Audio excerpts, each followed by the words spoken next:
नमस्कार दोस्तों, आज मैं आपको सावन सप्तमी व्रत की कथा सुनाने जा रही हूँ। प्रेम से बोलिए भोलेनाथ की जय हो, सावन मास की जय हो।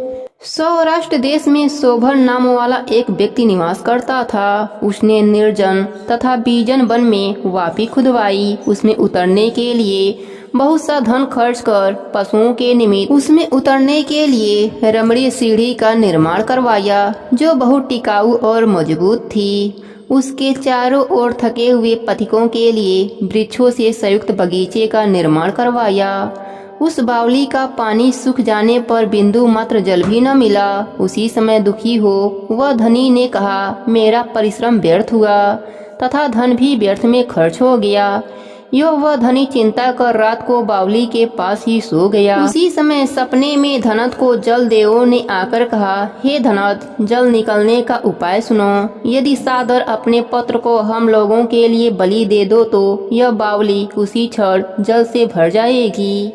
इस प्रकार सपना देखकर धनिक ने अपने गृह आकर अपने पुत्र से सपने की सारी कथा कही। द्रविड़ नाम वाला जो धनत का पुत्र था, वह भी धर्म तत्पर था। उसने पिता से कहा, पिताजी, मेरे तथा मेरे पुत्र के भी आप जन्मदाता हैं। उसमें भी यह धर्म का काम है। इसमें आपको क्या विचार करना है, क्योंकि धर्म अस्थायी तथा पुत्र आदि सब नाशवान हैं। अल्प मूल्य से बड़ी चीज का मिलना कठिन कहा है। मेरे सीतांशु तथा चंडासु नाम वाले दो लड़के हैं। उनमें बिना विचारे बड़े सीतांशु नाम वाले लड़के की बलि दे दो। पर हे पिताजी, यह बात स्त्रियों से गुप्त रखना। इधर मेरी पत्नी पुनः गर्भवती है, प्रसव निकट है, वह पिता के घर जाने वाली है। उसके साथ मेरा छोटा वाला पुत्र भी जाएगा, तब यह कार्य सुगम होगा। तभी पिता के गृह से उसके पत्नी का बुलावा आया तो सुशीला ने अपने ससुर से कहने मात्र से वैसा तुरंत किया। उसके जाने के बाद पिता और पुत्र दोनों ने उस सीतांशु लड़के की देह में तेल लगाकर नहलवाया तथा रमणीय कपड़े और भूषणों से उसे भूषित किया। वरुण नक्षत्र पूर्वाषाढ़ा के आ जाने पर प्रशंसा से उस बावली के किनारे पर उस लड़के को खड़ा कर दोनों ने कहा, इस लड़के की बलि से जल देवता प्रसन्न हो। उसी क्षण उस पुत्र की बलि से क्षुधा तुल्य जल से बावली पूर्ण हो गई। दोनों बावली को जल से भरी देख प्रसन्न और पुत्र के नाश से दुखित हो अपने घर को लौट आए। अपने पिता के घर सुशीला तीसरा लड़का पैदा कर 3 मास बीत जाने पर अपने ससुराल चली। उसी बावली के पास आई तो उसे जल से परिपूर्ण देखकर विस्मय को प्राप्त होकर उसमें स्नान करके बोली कि मेरे ससुर का उद्योग तथा धन का खर्च यथोचित हुआ। उसी रोज श्रावण महीने के शुक्ल पक्ष की सप्तमी तिथि थी।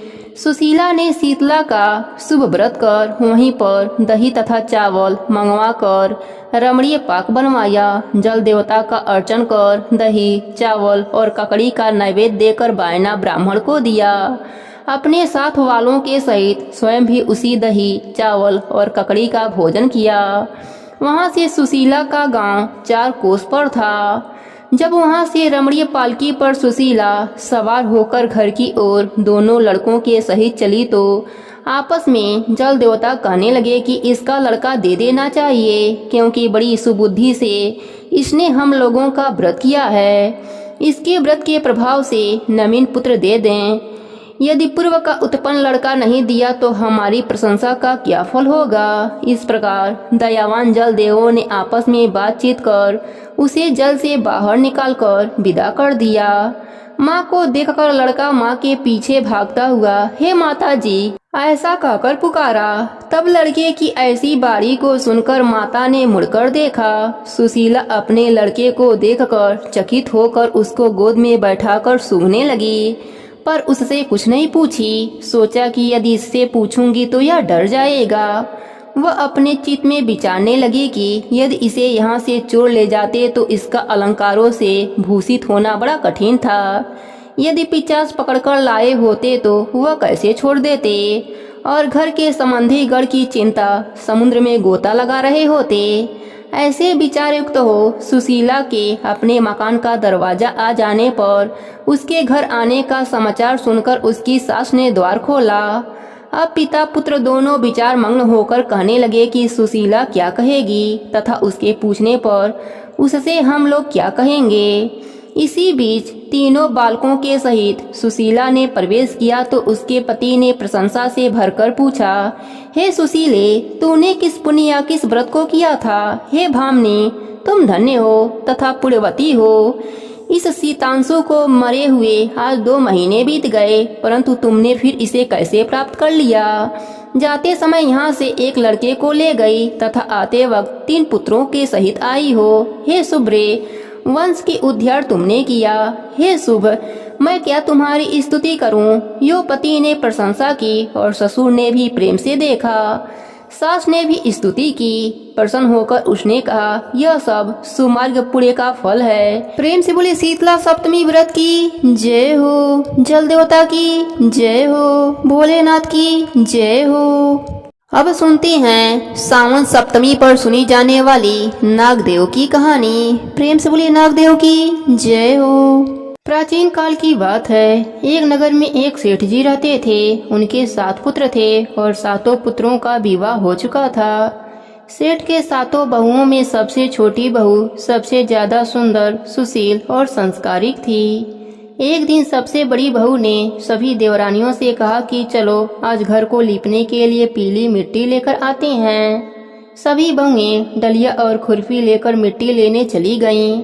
जब बहुएं मिट्टी खोदने लगीं, तब वहाँ एक सांप निकला। बड़ी बहू उस सर्प को खुरपी से मारने लगी।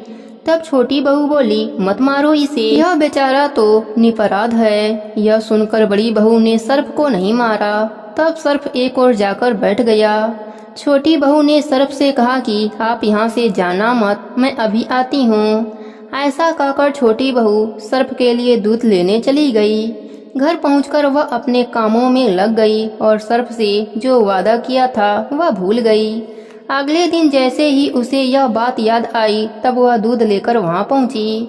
तब उसने देखा सर्प तो वहीं बैठा था। वह सर्प से बोली, भैया मुझे माफ कर दो, मैं अपने घर के कामों में आपको दूध पिलाना भूल गई।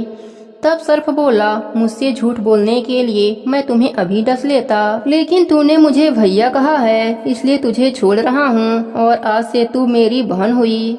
तुझे जो चाहिए वह मांग लो। तब छोटी बहू बोली, भैया मेरा कोई नहीं है, मुझे एक भाई मिल गया और कुछ नहीं चाहिए। बस जब भी मैं आपको पुकारूं आप चले आना। कुछ दिनों के बाद सावन के महीने में सेठ जी के सभी बहुएं अपने अपने पीहर जाने लगीं और छोटी बहू से बोली, तेरा तो कोई पीहर नहीं है, तू कहाँ जाएगी? यह सुनकर छोटी बहू बहुत रोई। तभी वह सर्प एक मनुष्य का रूप धारण कर उसके घर आया और बोला, मेरी बहन को भेज दो। तब सबने कहा, इसका तो कोई भाई नहीं है। तब सर्प बोला, मैं दूर के रिश्तेदार का भाई हूँ। इस तरह विश्वास दिलाकर छोटी बहू को अपने साथ ले गया। रास्ते में उसने छोटी बहू को बताया, बहन मैं तुम्हारा भाई सर्प हूँ और तुम्हें अपने साथ नागलोक ले जाने के लिए आया हूँ। तुम डरना मत, तुम मेरी पूंछ पकड़ लो। छोटी बहू ने ऐसा ही किया। जैसे ही वह नागलोक पहुंची, नागलोक के धन को देखकर छोटी बहू बहुत चकित रह गई। सर्प उसे अपने माता पिता के पास लेकर गया और बोला, माता यह मेरी बहन, इसने मेरी जान बचाई थी और यह कुछ दिनों के लिए हमारे साथ रहेगी। सर्प की माता ने छोटी बहू को लाड किया। वहाँ सर्पों की बहुत छोटे छोटे बच्चे थे। वह रोज देखती कि माँ सभी को रोज दूध ठंडा करके घंटी बजाती। घंटी की आवाज सुनकर सभी बच्चे वहाँ आकर दूध पी लेते। एक दिन वह माँ से बोली, आज मैं दूध ठंडा कर देती हूँ। अभी दूध ठंडा भी नहीं हुआ था कि उसने जल्दबाजी में घंटी बजा दी। घंटी की आवाज सुनकर छोटे छोटे सांप दौड़ पड़े। दूध में मुंह डालते ही उनके मुंह जल गए। सभी बच्चे गुस्से में बोले, हम इसे काटेंगे। परंतु माँ के समझाने पर बच्चे मान गए। अब छोटी बहू के जाने का समय हो गया। उसके भाई सर्प ने और उसकी माँ ने हीरे मोती देकर उसे विदा किया। इतनी सारी धन दौलत देखकर बड़ी बहू बोली, भाई ने इतनी सारी दौलत दे दी तो इसे साफ करने के लिए सोने की झाड़ू भी दे देता। यह सुनकर सर्प ने सोने की झाड़ू भी लाकर दे दिया और साथ ही एक हार भी दिया। उस हार की प्रशंसा पूरे नगर में होने लगी। जब बात नगर की रानी ने सुनी तो उसको पाने की इच्छा राजा को बताई। राजा ने तुरंत अपने सैनिकों को वह हार लेने के लिए भेज दिया। राजा के डर से सेठ जी छोटी बहू का हार सैनिकों को दे दिया। इस बात से छोटी बहू बहुत दुखी हुई और अपने भाई सर्प को सारी बात बताई। सर्प बोला, तुम दुखी मत होना, राजा वह हार लौटा देगा। रानी ने जैसे ही वह हार पहना, वह हार सर्प बन गया। रानी ने डर कर वह हार फेंक दिया। यह देखकर राजा ने छोटी बहू को बुलवाया। राजा ने छोटी बहू से पूछा, तुमने यह जादू कैसे किया है? छोटी बहू बोली, राजन मुझे क्षमा कीजिए, यह हार ऐसा वैसा नहीं है, यह हार मुझे मेरे भाई ने दिया है। तभी वह सर्पनाग वहाँ प्रकट हो गए। नागदेव बोले, यह मेरी बहन और मैंने इसे यह हार दिया था। यह देखकर सभी लोगों ने नाग देवता को प्रणाम किया, क्योंकि उस दिन सावन पंचमी की तिथि थी। तभी से उसी दिन से नाग पंचमी का त्योहार मनाया जाने लगा। हे नाग देवता, जैसे आपने छोटी बहू पर अपनी कृपा करी, वैसे ही अपने सभी भक्तों पर अपनी कृपा बनाए रखना। प्रेम से बोलिए नाग देवता की जय हो, भोलेनाथ की जय हो। एक नगर में एक राजा और रानी रहते थे। उनके कोई भी संतान न थी, जिस वजह से वह दोनों बहुत उदास रहते थे। वह अनेक मंदिर में गए, मन्नतें मांगी, परंतु उन्हें संतान की प्राप्ति नहीं हुई। उनके नगर में भगवान भोलेनाथ का एक मंदिर था। संतान की कामना से रानी हर रोज वहां पूजा के लिए जाया करती थी। ईश्वर की कृपा से रानी गर्भवती हो गई और 9वें महीने बाद एक सुंदर राजकुमार को जन्म दिया। परंतु पैदा होने के कुछ समय के बाद वह बालक एक सांप के रूप में बदल गया। रानी के गर्भ से एक सर्प पैदा हुआ है। इस बात पर सब आश्चर्य करने लगे। राजा को कुछ सलाहकारों ने सलाह दी कि इस सपोले को घर में न रहने दें, या तो इन्हें मार दें या इसे जंगल में छोड़ आएं। लेकिन ममता की मारी रानी ने ऐसा करने से साफ इनकार कर दिया। राजा रानी ने बड़े यत्नों से उस नाग शिशु का लालन पालन किया। रानी उसका विशेष ध्यान रखती थी। धीरे धीरे वह सांप बड़ा हुआ और एक बड़ा नाग बन गया। अब रानी को उसके विवाह की चिंता होने लगी। एक दिन रानी ने राजा से यह बात कही। तब राजा ने अपने सगे संबंधियों और रिश्तेदारों से विवाह की बात कही तो सबने मना कर दिया। बहू की तलाश में राजा दूसरे नगर में अपने मित्र के घर पहुँचे। राजा को देख वह सेठ बहुत खुश हुआ और राजा से आने का उद्देश्य पूछने लगा। तो राजा ने अपने पुत्र के लिए वधू की तलाश की सारी बात उसे कह दी।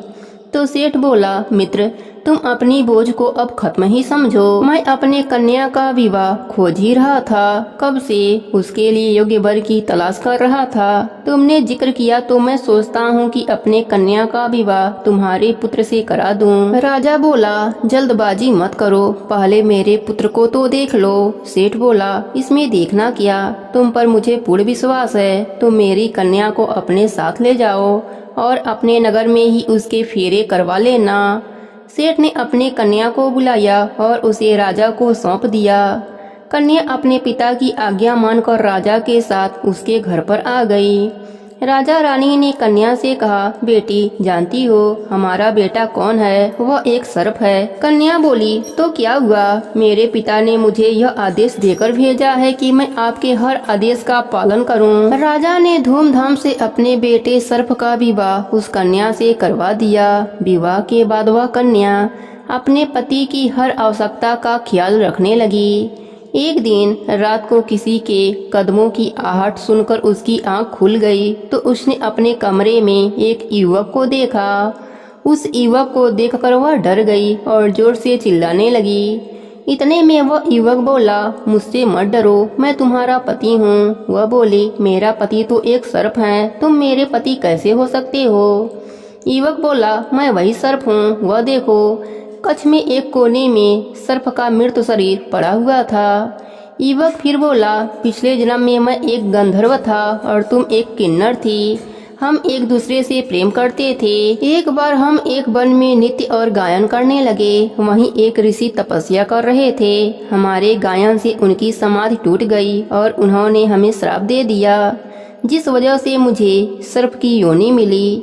इतने में कक्ष का दरवाजा खुला। राजा और रानी कक्ष में आ गए और युवक को गले से लगा लिया और बोले, पुत्र, हमने सब सुन लिया है। हम बहुत खुश हैं कि तुमने अपना असली स्वरूप प्राप्त कर लिया है। राजकुमार ने कहा, माँ, तुमने नाग पंचमी के दिन नागों की पूजा करके उन्हें दूध लावा चढ़ाया, जिसके फल स्वरूप मुझे नाग योनि से मुक्ति मिल गई और सर्पकाल दोष से भी मुक्ति मिल गई। अब मैं हमेशा मनुष्य रूप में ही रहूंगा। सभी लोग सुनकर नागदेव की जयकारा लगाने लगे, साथ ही भोले बाबा को धन्यवाद भी देने लगे।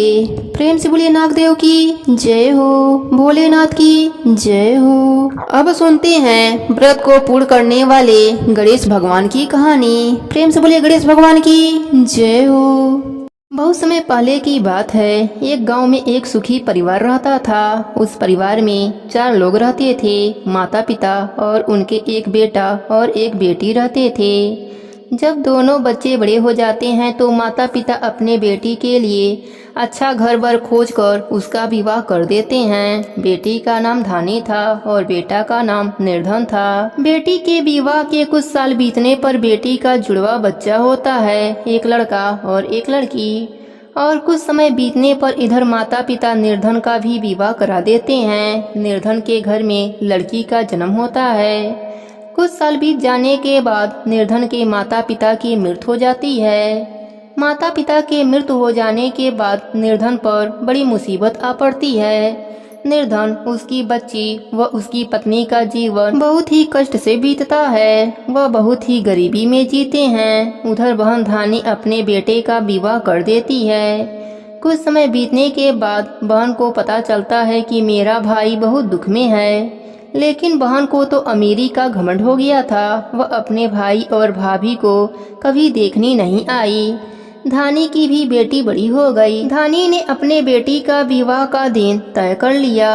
दुनिया लोगों को निमंत्रण भेजी, लेकिन अपने भाई निर्धन को नहीं भेजी। वह सोचती कि मेरा भाई बहुत गरीब है, अगर मेरे घर आएगा तो मेरी बहुत बेइज्जती होगी, मेरी इज्जत मिट्टी में मिला देगा। इसी कारण अपने भाई निर्धन को निमंत्रण नहीं भेजी।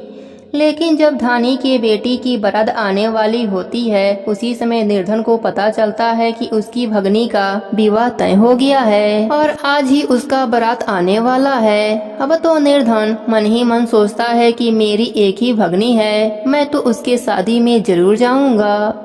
निर्धन बहुत ही गरीब था। उसके पास कुछ देने की वस्तुएं न थी। आसपास के घरों से चूड़ी, बिछिया, साड़ी का इंतजाम किया और पैदल ही लेकर धानी के घर चल दिया। जैसे ही अपने बहन के घर के सामने पहुंचा, उस समय धानी की देवरानी छत के ऊपर खड़ी थी और घर के बाहर दूर खनियार में बारात खड़ा था। जैसे ही देवरानी निर्धन भाई को देखती है, वैसे ही दौड़ी दौड़ी अपने जेठानी के पास जाती है और कहती है, दीदी, निर्धन भैया आए हैं, घर के बाहर खड़े हैं। धानी ने पूछा, कैसे आए हैं और क्या पहना है? देवरानी ने कहा, पैदल आए हैं, फटी पगड़ी, फटी धोती पहने हैं। बहन बोली, मेरे ससुर हवेली के सामने दुकान में बैठे हैं, मुझे शर्म आती है। भाई को बोलो पीछे के दरवाजे से आए। भाई के आते ही बहन ने भाई को एक कमरे में बंद कर बाहर से ताला लगा दिया। एक तरफ लड़की का विवाह हो रहा था, गाजे बाजे बज रहे थे, अतिथियों को भोजन कराया जा रहा था और दूसरी तरफ भाई को कोई पानी तक पूछने वाला न था। भांजे की बहू को दया आई और उसने दरवाजा खोल दिया। दरवाजा खुलते ही भाई वहां से भागा। 2 दिनों से भूख प्यास के कारण उसे चक्कर आने लगे। रास्ते में गणेश भगवान का मंदिर था, वहां जाकर गिर गया। रोते रोते गणेश जी को अपनी व्यथा सुनाई और बोला, आज मेरी गरीबी के कारण से मेरी सगी बहन ने मुझे धिक्कार दिया।